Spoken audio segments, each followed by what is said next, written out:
How did you know I was the one? Yes. Okay. Yeah. How did you know I was the one? I never knew you were the one. You didn't know? No. Wewe uliingia tu. Yeah. Ulikuwa unafuata tu. What is danganya? It's not like I had a confirmation. This is the guy. But everything in my heart wanted this to be the guy. No.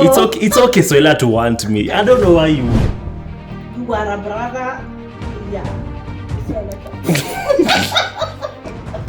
Fair. I can't be buying you flowers, I'm buying you chocolate, I'm doing all these lovey-dovey things, and then I'm telling you I'm also doing it with other people as well. So exclusivity is there are things I'm doing with you that I'm not doing with other people. So was there a moment? Was there a moment where you feel like it was? That's a very good question. I think very few people are lucky enough to hear the voice of God or get this intuition or epiphany that this person is the one. For majority of the people, it's a process. You know, they say love is blind, but I don't think love is blind. I think infatuation is blind. Because when you're infatuated, you don't see the negative things of this person. But when the infatuation ends, the things you used to find cute are now very irritating. Yes.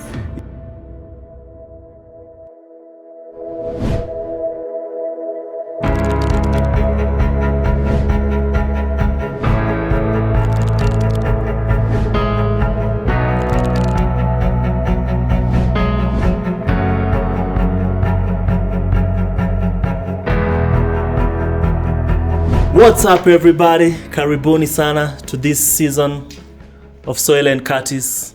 What is that? What is what? What is that? It's the new intro. It's the new season. No, the way you're talking. Yeah. It's terrible. Okay. Niaji wase, karibuni kwa hii season. Yeah. Stop. Please flow nicely. You finish this. But I was flowing. God. You were actually waiting for the camera. Show me. Hi guys, welcome to today's episode of Soila and Curtis. What's the difference with what I said? Soila and Curtis or ETC, guys? Soila and Curtis is the one hosting ETC. But this is a podcast. Yes, yeah. ETC podcast. Yeah, don't call it Soila and Curtis. Yeah. Oh, by the way, guys, we are starting a podcast, like the 100th one.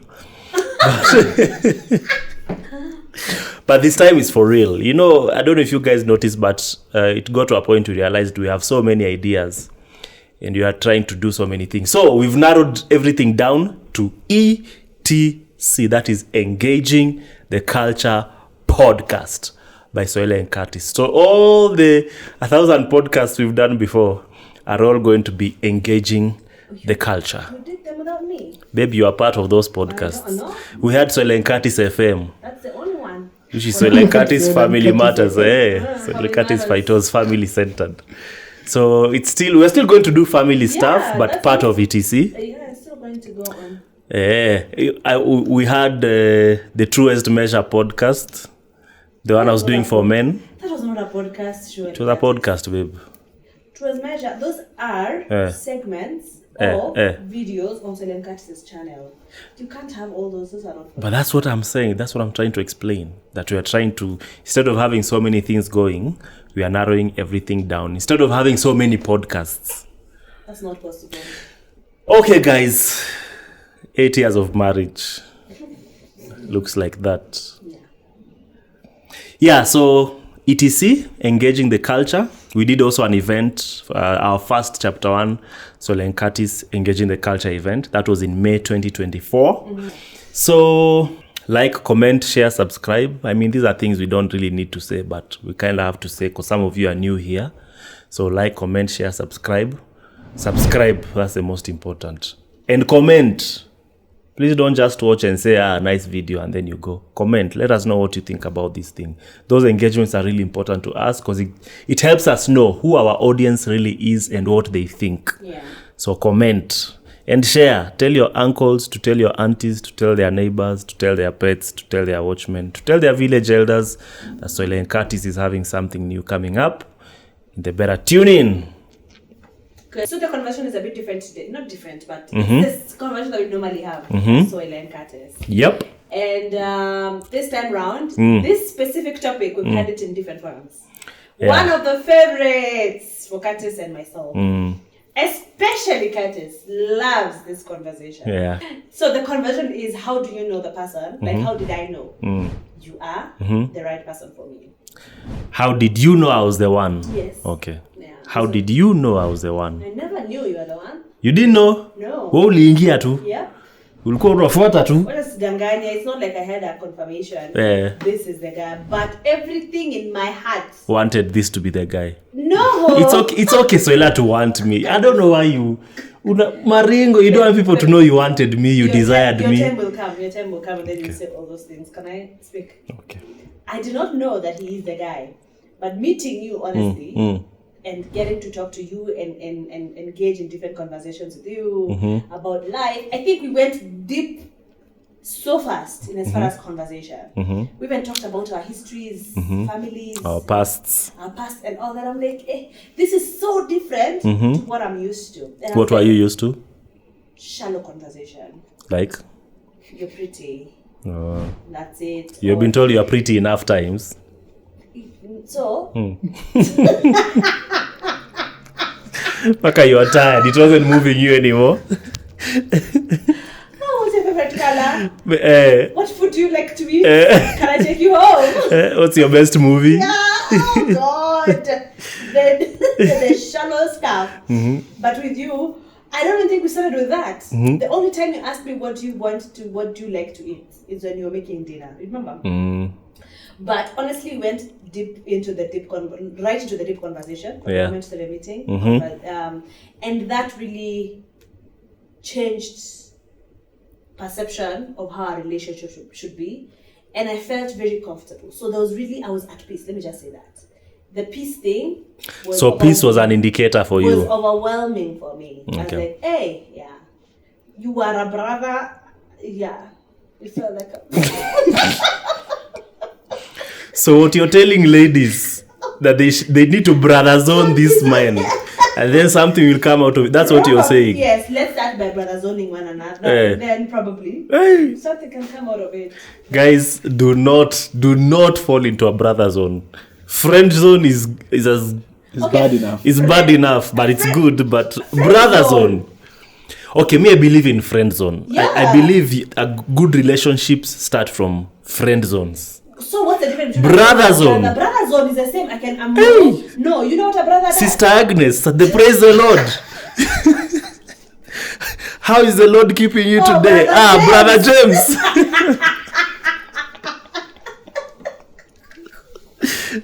Wow, we actually Sister Agnes and brother James. Imagine.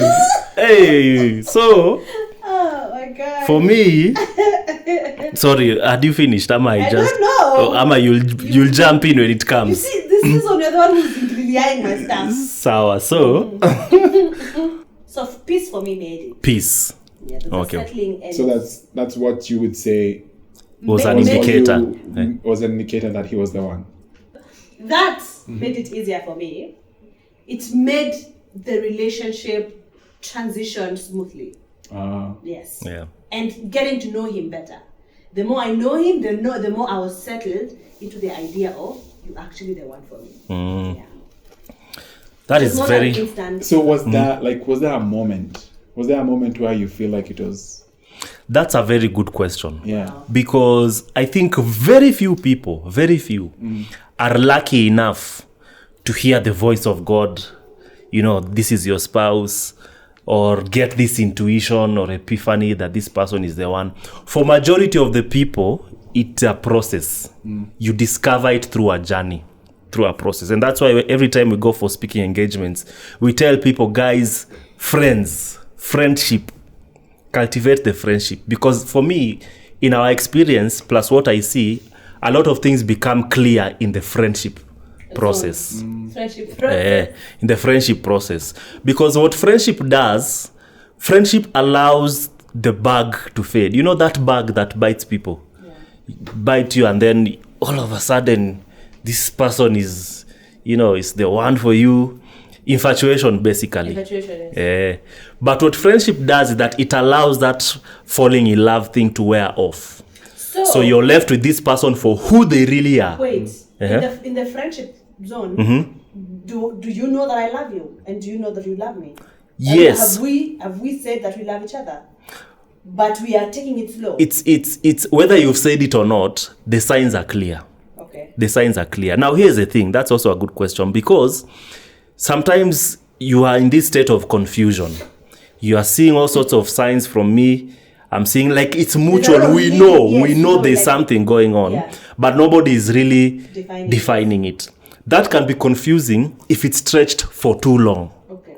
I believe that needs to happen, but it should not be stretched for too long. Like 1 year, surely, and you're in that place, you are confused. So what are you doing? There's a conversation that I know probably it may be, I don't know, a tad little bit out of the main topic.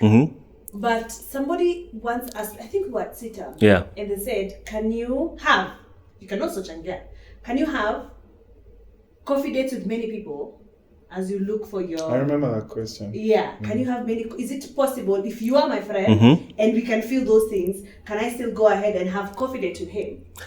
I believe it's okay as long as you have not we have not defined what us we are having. But that's not, are we not confusing ourselves here? No. You see, it's a coffee date. You are not expressing any intentions that you want something to go on between the two of you. You are getting to know somebody. You are friends. But now when it becomes serious is when now you are defining this. Yes, we are friends, but there are interests in this friendship.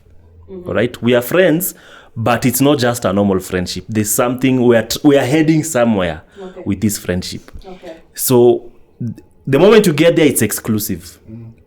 All right, but if we've not and then also let's be fair, I can't be buying you flowers, I'm buying you chocolate, I'm doing all these lovey-dovey things, and then I'm telling you I'm also doing it with other people as well. Yeah, that's a bit so definition is very important. So exclusivity is there are things I'm doing with you that I'm not doing with other people.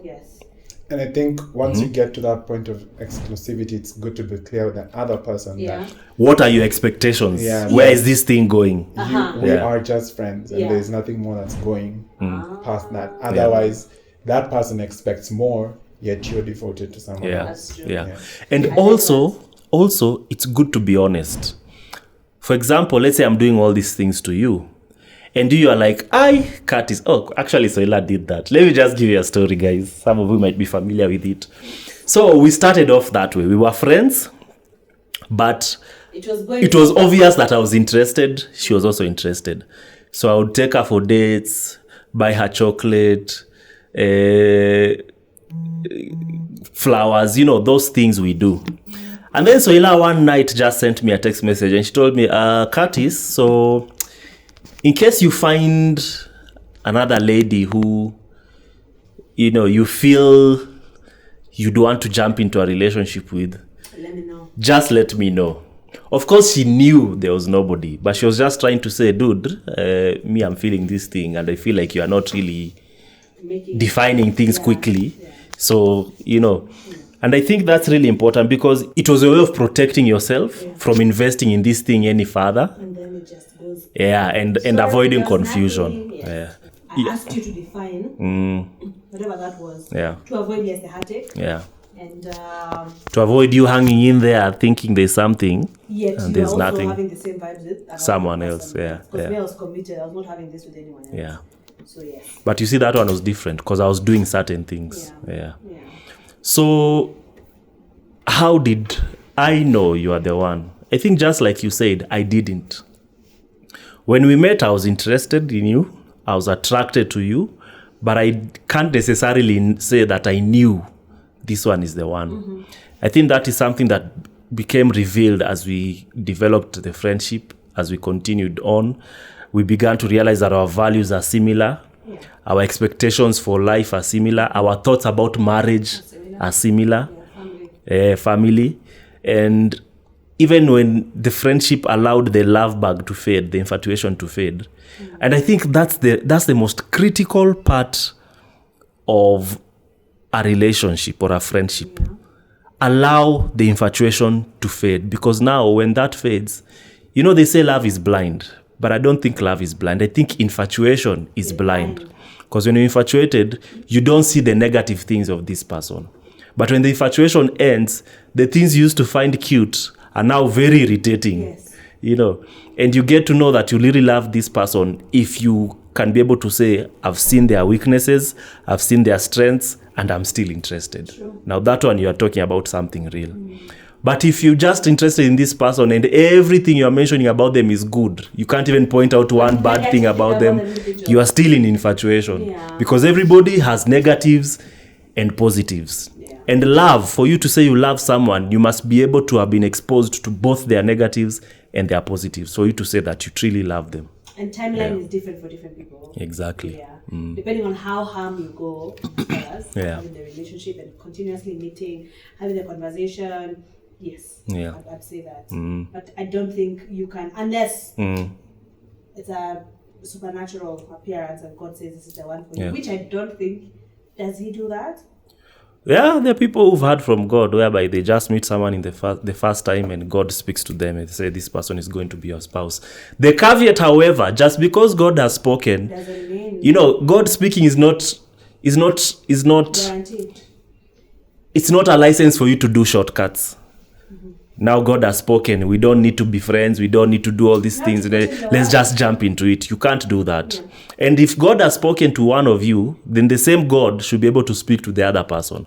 Because unfortunately, what we have is that we have someone, especially, and this happens unfortunately in the church a lot, where someone wants to manipulate another person by, I've heard God. Yeah. So because you've heard God, is that supposed to take away the choice for me? Because you heard God. So me, I don't have to make the choice because you heard God, you know. So unfortunately, it's something that has been abused a lot. So for me, I usually say, the same God who spoke to one person can also speak to the other person to confirm. So if you're the one who God has spoken to, keep quiet. Don't go and tell that other person, you know, we should date because God spoke. No, you keep quiet. Let God give you the wisdom of how you are going to develop that friendship, that relationship, how you're going to handle that person. And this is an interesting thing. The fact that God spoke still doesn't remove the liberty from the other person. The other person can still say no. They can still say no. No, yeah, that's true. And that's what I'm like. The best option is even if God has spoken to you, don't go and tell the person that you are my spouse. Yeah. Like cultivate the friendship. Yes. Not interested. Let them see it for themselves. Yes. And then probably even after marriage, say, you know what, I actually heard from God that you are my person. Yeah. Like during that process of, let's say, preparing for the wedding and all that. Yeah. It shouldn't be the quickest thing that you go say, the Lord has done it, has said it. Now you better be my wife or my husband. Yeah. So That's cultivate the friendship. Cultivate the friendship. The servant, Abraham's servant, who went to find a wife for Isaac. So God tells the servant, go look for such a woman. When you find such a woman, and there are certain qualities God gave. She must be from this place and blah, blah, blah. This is the wife you'll get for my son. This is Abraham speaking. And then Abraham says something very interesting to the servant. The servant asks, what if the woman decides not to come with me? Decides not to return with me back to the land of your son. Abraham says, if the woman does not want, you are free. He tells the servant, you are free from that vow. You are free from that assignment that I've given you. Which means Abraham also understood that in as much as I'm sending you to go get a specific person, you might find that specific person and they might still choose not to come back with you. So there's still an element of choice. Yes. Which should be respected. Should be respected. And not be manipulated. Yeah. You know? And I think what do you think of the narrative that everybody else around you sees that there's like a vibe between you and this guy, and everybody else around you thinks that this relationship should happen apart from yourself? Should you actually go by the... You can say, hey, probably it's my blind self. I'm not actually seeing that this is happening. I think you should pursue the relationship. Yes, because other people are saying, especially if you are going to get married together as a group and live in the house together, and exchange your vows as a group. If that's your plan, you should definitely get into it. But if your plan to get married is to get married to this one person, and the two of you, not the group of you, the two of you shall become one. If that's your plan, then you yourself must see it for yourself that there's something that can happen between the two of you. Yeah. Not because of the pressure of what other people are doing, are saying. Yes. You have to see it. And even when you see it, you still don't make the decision because other people are championing you. Yeah. Let's say those people tomorrow, they wake up and they change their mind. They say, you guys don't look good together anymore. Yeah. Will you also change their mind? Will you also change your mind because they changed their mind? Yeah. So, there's another scenario that I've noticed. I was asked a question that the guy, because of being friends and all that, like the girl has taken this guy as a brother completely. Everything he does, kama nikupatia lift, drop off, kama kwa mall, let's do this. The guy has literally, the girl sees this as a brother. Like he's just doing good things for me. And she does not see him in that light of a lover. But the guy, completely gone. Like, this is a woman, I can't, da, da, da, da, da. So the day that the guy asked this lady, like, let's take this to the next level, she was like, wait, we were in levels. No, give me time. I did not see you like this. And the guy sort of got hurt. Yeah. I don't know how to, like, should she, because, and then she sat down, she thought now, in hindsight, actually, he did many things for me, dropped me, can we go for lunch together, da, da, da, da, da. But for me, it was just colleagues and friends.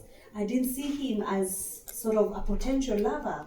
Now, when he wants to take it to the next level, she was completely caught off guard. And the guy also caught off guard that her never saw him like in that way. I was like, yo, what do you do? Bigger question is, what would you do? Me? In that situation, if that was cut? Yeah. Let's assume it was us. It's hard to imagine because you are interested. Yeah, I was interested so much to imagine. It's hard because I think it's hard. I feel for the boy, man. Yeah. You as men, what do you do? Yeah, because for the man. I mean, how are you seeing this guy giving you all this and you're still thinking? And you are not thinking something. And that's why I asked back to you. How would you perceive all that? Bro, I think probably now the aspect of brother zoning, probably that's what she did to the guy. But really? Subconsciously. Okay, so she said she was not physically attracted to this guy. So even with all those goodies that are coming along the way, she just saw it as, and again, the guy never really, I think he was... For me, I wouldn't blame her. Yeah, I wouldn't. I wouldn't blame her. I think the guy should have made things clear from the beginning. There are things you can do out of kindness. Giving someone a lift, those are things you do for anyone. He was entitled. But now taking someone for a date once, twice, thrice, I think as a man you need to be clear what exactly. If you're just taking them for dinner and there's nothing you're after, that's fine. But if you're after something as a man, you need to be clear. Yeah, because the banter was just slapping without the... now, you need to be clear. It became worse. Now, the situation became... When she said she's not attracted to him. Now, the relationship got bigger. And I've heard of those things. I've heard of those things. Yeah, I think... sometimes you don't even have to be, harshly straightforward. You can just, see where her head is at, in terms of that conversation. So, the question was, should I give the guy a chance? Yet I'm not physically attracted to him. I think she should. What? Yeah, because did she not enjoy the guy's company? The cheats. Yeah, the guy's company. Yeah, she did, but not that way. Have you not seen ladies who were not attracted to a guy earlier, and then later on, then when they like literally because of just the person who that guy is, they end up falling deeply in love. It happens. Yeah. But I think it's a problem that she's asking for external validation. Because that means she's not feeling it, so she wants someone to tell her it's a good idea. Yet this relationship is not going to be between the people who are. So I think she should just move on with. Probably don't have to keep the guy. I know it's hurting, and you are working together, same space all the time. You bump into each other. Don't you want to agree that sometimes people can be unaware? In what way? Like, if I was to give an example, I wouldn't be married if it wasn't for you and my bishop. So I was unaware. I was blind. You get to that situation, but thanks to you and my bishop. Look at that. Are you saying your bishop like he's your bishop alone? It is our bishop. Our bishop. My bishop. I'm claiming him as mine. Yes. He's mine. Yes. You can say mine. I actually like that. Yeah. But no, for your situation, the relationship was there. It's just mending it. Yeah. For this situation, there was nothing before. Yeah. There was nothing before there was never a commitment. We are dating. We are all doing this. With yours, I mean, the relationship is existing. It's existing, but there are bumps along the way. Yeah. So it's just to figure out how do we make this thing work, and I mean, proceed and have a wedding. Yeah. You know. Yeah. So I think that's the difference. Yeah. What would you say are, okay, fine, we've talked about the process it takes to know that this person is the one and all that. What do you think are the key indicators? All right, because friendship is a process. Yeah. So at what point in that process do you now get to know, I think there could be something here with this person? It just comes. I think it will just come. I think it will take a moment, an activity, beyond the cloud of people's comments here and there. It will just come. Or it will take somebody to tell you, do you think... I think you guys are too close. Have you ever considered Curtis as your person? I want us to take this a bit deeper. Fine, there's the goosebumps you're getting because of the time you're spending with this person, going out, dates, nini. Would you say having a checklist could also be used to verify whether this person is the one for you? By checklist, I could mean value systems. I could mean physical attraction. I could mean expectations for the future. For example, like now we've shared our story, and being believers, maybe for me, one of the big things would be my values. I want a woman who behaves like this. I want a woman who is modest. I want a woman who is 1, 2, 3. That's a checklist. So would you say a checklist can be used as an indicator to know whether someone is the one or not? I don't think I would actually depend on a checklist. Yeah, I honestly don't think can be one, because an individual might not tick all the boxes. But there are boxes. No. They are preferences. Let me say they are preferences. So I like your physical attraction. I like your physically. I like how you look. Whatever I'm saying. The English is not Englishing. It's not Englishing today. So I like how you look physically. I'm attracted to you. However, I'm not so pleased with your character. You see, probably you're a narcissist. So you see, some things cancel out. So I wouldn't say I would go to a person or commit to a person because of a particular checklist. I think you've just mentioned a checklist. No, I have no. Because I'm saying that preferences might be in your checklist, but I don't think should be the defining factor of your. What should be the defining factor? They are non-negotiables. Which is a checklist. Come on, Jimmy. Does it have to be a checklist? I think you don't just like the word checklist. Yes, I don't like but the it is a checklist. It's just not a materialistic, vain checklist. You can have a vain checklist. Okay. I want a woman who has this figure. I want a woman. God has a checklist on you as a person? What you need to meet to be able to get to be the son of God? Yes. So that's a checklist? Yes. God's checklist is for me to be a son and for me to be righteous is that I need to believe on the sacrifice of Christ on the cross. That's a checklist. Okay. That's a checklist. With one square, one tick. For you to be my son and for you to be righteous, believe on the work of Christ on the cross. It's a checklist. Yeah, a checklist is basically something you've satisfied.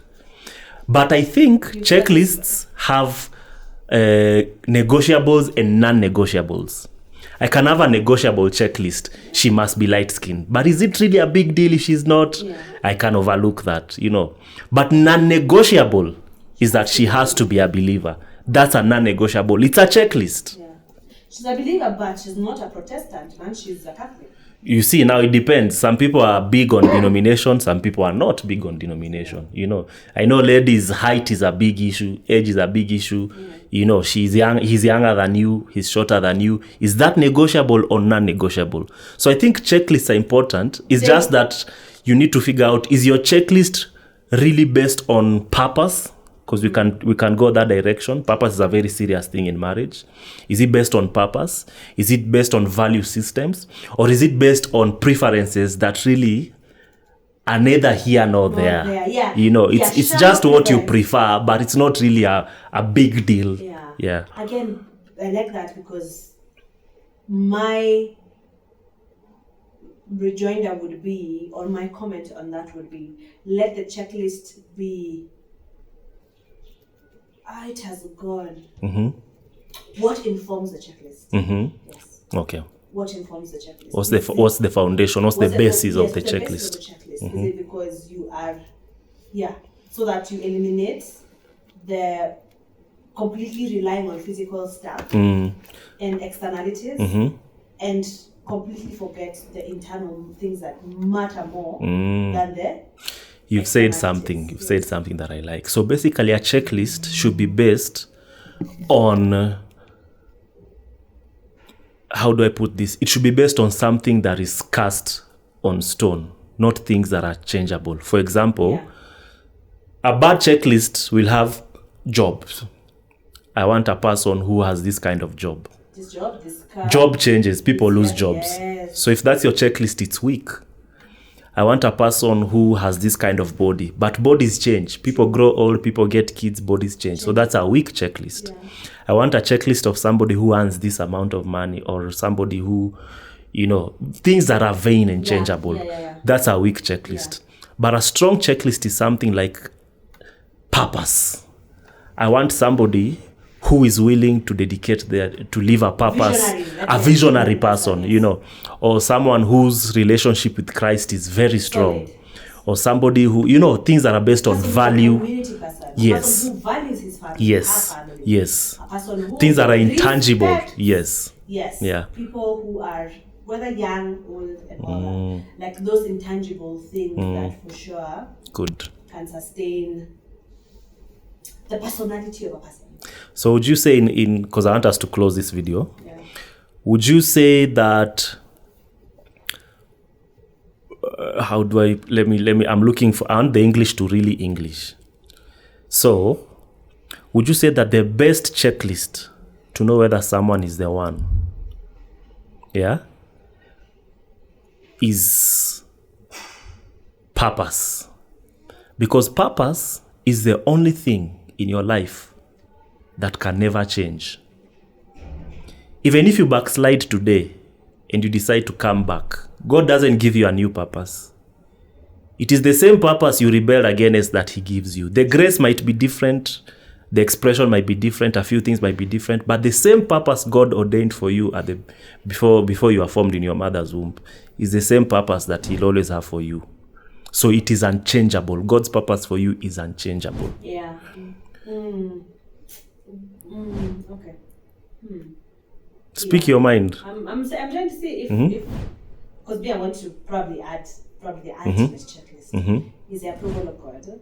Okay. Yeah. Okay. The approval of God for this specific thing, and now the question herein would be, what does the approval of God look like in a relationship? Okay. And yes, it's tied to purpose. Because God's main agenda here is for us to, whatever direction he gave us in Genesis 1, to be fruitful, multiply.